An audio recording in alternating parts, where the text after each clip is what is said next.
அதிமுக இரு பிரிவாக இருக்கக்கூடிய நிலையில தங்கள் தரப்பில் இருந்துதான் அதிமுக சட்டமன்ற குழு தலைவரை தேர்ந்தெடுக்க வேண்டும் என அதிமுக சட்டமன்ற உறுப்பினர்கள் சபாநாயகரிடம் மனு அளித்திருக்கிறார்கள். அடுத்த கட்டமாக அதிமுகவில் என்ன நடக்கப் போகிறது? ஒருவேளை அதிமுக எம்எல்ஏக்கள் தகுதி நீக்கம் செய்யப்படுவார்களா?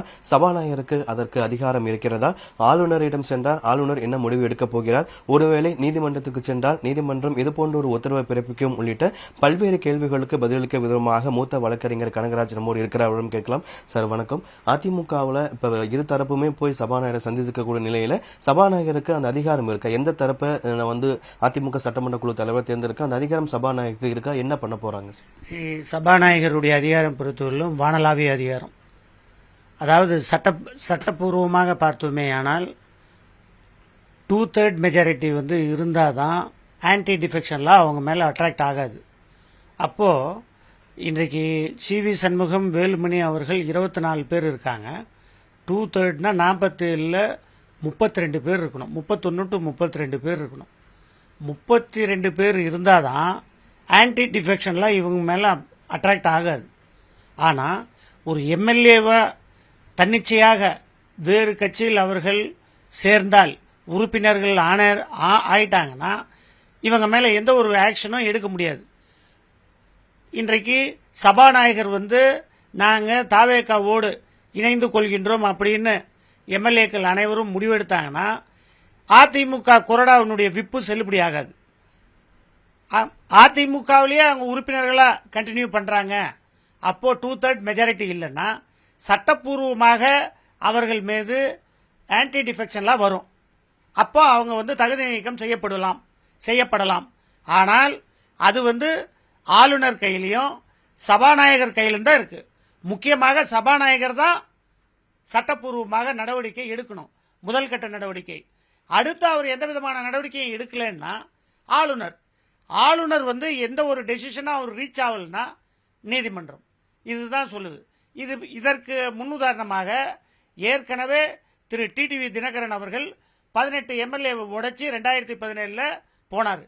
போயிட்டு டிஸ்குவாலிஃபை ஆகி கோர்ட் மூலமா டிஸ்குவாலிஃபிகேஷன் ஆன்டி டிஃபெக்ஷன்ல அவங்க மேல சுப்ரீம் கோர்ட் வரல அது கன்ஃபார்ம் ஆகி அவங்க மீண்டும் எலெக்ஷன்ல நின்று தோத்து போனாங்க. இதுதான் நடந்தது. இதே போல 96 ஜி விஸ்வநாதன் அவர்கள் 2 பேர் அதிமுகவிற்கு எதிராக சென்றார்கள். அன்றைக்கு அவர்கள் எடுத்த ஸ்டாண்ட் என்னன்னா அவர்கள் உறுப்பினர்களாக நாங்க வேறு கட்சிக்கு போறோம்னு சொல்லி மாற்று கட்சிக்கு சென்று தன்னுடைய எம்எல்ஏ பதவியை தக்க வைத்துக் கொண்டார்கள். அதுதான் சுப்ரீம் கோர்ட் சொல்லுது. அதாவது ஒரு சட்டமன்ற உறுப்பினர் தானாக முன்வந்து ஒரு வேற்று கட்சியில் மாற்று கட்சியில் தன்னை இணைத்துக் கொண்டால் அவர் சட்டமன்ற உறுப்பினராக தொடரலாம். அதுதான் சுப்ரீம் கோர்ட் சொல்லுது. இப்போது சட்டமன்ற உறுப்பினராக மாற்று கட்சியில் சேராத போது அவர்கள் தாய் கட்சியில் இருப்பார்களே ஆனால் அவர்களுக்கு 2/3 மெஜாரிட்டி இல்லைன்னா ஆன்டி டிஃபெக்ஷன்லாம் வரும். இதுதான் சட்டம் சொல்லுது. மே 9 அதிமுகவில் 47 எம்எல்ஏக்களும் ஒருமனதான் அதிமுக சட்டமன்ற குழு தலைவராக எடப்பாடியை தேர்ந்தெடுத்ததாக அதற்கான கையெழுத்திட்டு ஏற்கனவே சட்டப்பேரவை செயலாளரிடம் கடிதம் கொடுக்கப்பட்டிருக்கு அப்படின்ட்டு இபிஎஸ் தரப்பு சொல்லுது. ஒருவேளை சட்டமன்ற உறுப்பினர்களுக்கு அந்த அதிகாரம் அதிமுக பொதுச் செயலாளர் என்கின்ற முறையில் இபிஎஸ்க்கு அந்த அதிகாரம் இருக்குதா? இல்லைங்க. அதாவது முன்னாள் முதலமைச்சர் திரு இபிஎஸ் அவர்கள் ஏற்கனவே அப்படி ஒரு லெட்டர் வச்சிருந்தாலும் இன்றைக்கு அதன் பிறகு வாக்கு நடந்திருக்கு. சட்டசபையில் வாக்கெடுப்பு நடத்தப்பட்டு அதில் 144 வாக்குகள் இன்றைக்கு தாவேகா கட்சி தலைவர் திரு முதலமைச்சராக தொடரலாம் என்று தாவேகாவிற்கு ஆதரவாக வாக்குகள் வந்திருக்கு. ஏற்கனவே இருந்த வாக்குகள் 120 ஆப்போசிட்ல. இப்ப 24 பேர் அதிமுக இருந்து வாக்களிச்சிருக்காங்க. இப்போ மறைமுகமாக அல்லது மீண்டும் 8 எம்எல்ஏக்கள் ஆதரவு கடிதம் சபாநாயகரிடம் கொடுத்தால் ஆன்டி டிஃபெக்ஷன்லாம் வராது. இவருடைய விப்பும் அங்க செல்லுபடி ஆகாது. இதுதான் அங்க நடக்கும். ஸோ சப்போஸ் லெட்டஸ் அஸ்யூம் ஒரு 8 எம்எல்ஏ லெட்டர் தராங்க. திருமதி லீமா ரோஸ் தலைமையில் ஒரு 8 எம்எல்ஏக்கள் சேர்றாங்க அப்படின்னு லெட்டர் கொடுத்துட்டா 24 + 8 32 ஆயிடுது. 2/3 மெஜாரிட்டி வந்துருச்சு. அப்போ கொறடாவினுடைய விப்பு செல்லுபடி ஆகாது, அது செல்லாது. ஆகவே இபிஎஸ் தருகின்ற அந்த பழைய லெட்டர் 47 பேர் அது இல்லாம போயிடும். ஏன்னா அந்த லெட்டர்ல கையெழுத்து போட்ட பிறகுதான் வாக்கெடுப்பு நடத்தப்பட்டது. வாக்கெடுப்புல ஆல்ரெடி கலந்துட்டு 24 பேர் போட்டாங்க. அதுல 47ல 24 போச்சுன்னா மீதி எவ்வளவு பேர் இருக்காங்க? 23. அந்த 23 பேர்ல 8 பேர் மீண்டும் வந்து கையெழுத்திட்டு சொன்னாதான் இங்க சபாநாயகரிடம் கொடுத்தாதான், பரிந்துரை செய்யப்பட்டாதான் சபாநாயகர் தான் அதை டிசைட் பண்ண முடியும். அதுக்கப்புறம் தான் கவர்னர். ஏற்கனவே நான் சொல்லி இருக்கிற விஷயம் தான். இப்ப சபாநாயகருக்கு அதுக்கான கால அவகாசம் இருக்குதா? இப்ப குறிப்பிட்ட நாட்களுக்குள் முடிவெடுக்க வேண்டிய ஒரு கட்டாயம் சபாநாயகருக்கு இருக்குதா? இல்லைங்க, அதாவது சுப்ரீம் கோர்ட் வந்து என்ன சொல்லியிருக்கு, விரைந்து எடுக்கணும்னு தான் சொல்லியிருக்கே தவிர, ஏற்கனவே ஷிண்டே இதே போல ஒரு பிரச்சனை வந்து கிட்டத்தட்ட 1.5 வருடத்திலிருந்து 2 வருடம் ஆச்சு. எந்த ஒரு ஆக்ஷனும் சபாநாயகர் எடுக்கல. எங்க எடுக்கல? கர்நாடகா சபாநாயகரும் எடுக்கல. அதே போல மகாராஷ்டிரா 2 வருஷம் ஆயிடுச்சு, அவர் எடுக்கவே இல்லை. அதனால டைம் ஃப்ரேம் வந்து அவங்க என்ன சொல்றாங்கன்னா, as quick as possible, as soon as possible. ஏன்னா கான்ஸ்டிடியூஷன்ல சபாநாயகருக்கு இவ்வளவு நாட்களுக்குள் தான் நீங்கள் முடிவெடுக்க வேண்டும் என்று எந்த விதமான அதிகாரமும், அதாவது அரசியல் சாசன சட்டத்தில் சொல்லப்படல.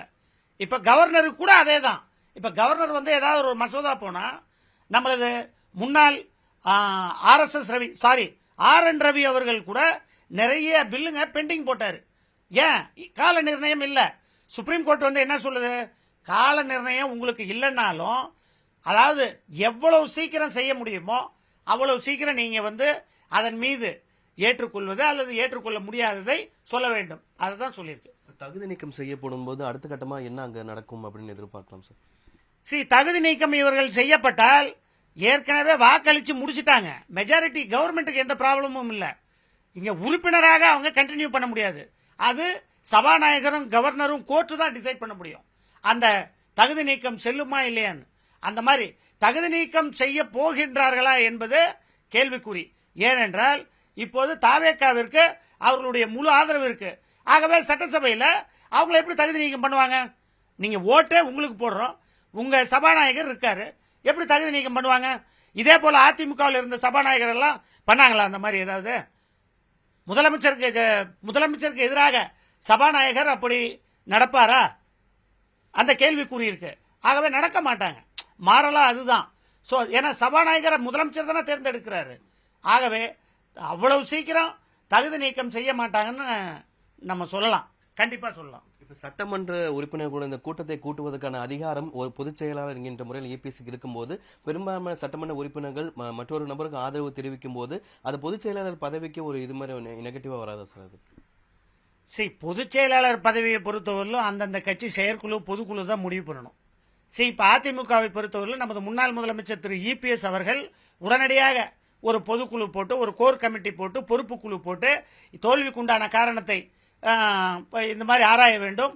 அது மட்டுமல்ல, ஏற்கனவே பலமுறை தோல்வி தொடர்ந்து ஏற்பட்டதால் நாங்கள் வேறொரு தலைவரை, மாற்று தலைவரை நாங்கள் தேர்ந்தெடுக்க வேண்டும் என்று அந்த கட்சியினுடைய பிரதான செயற்குழு பொதுக்குழுவில் தான் அதை தீர்மானம் செய்ய வேண்டும். அப்படி ஒரு தீர்மானம் எடுத்தால் நீங்க இதை சொல்லலாம். அடுத்தது EPSக்கு வந்து அவர் எடுத்தது ரைட் ஆயிடுறாங்கன்னா அந்த கட்சி தான் டிசைட் பண்ணும், நம்ம டிசைட் பண்ண முடியாது.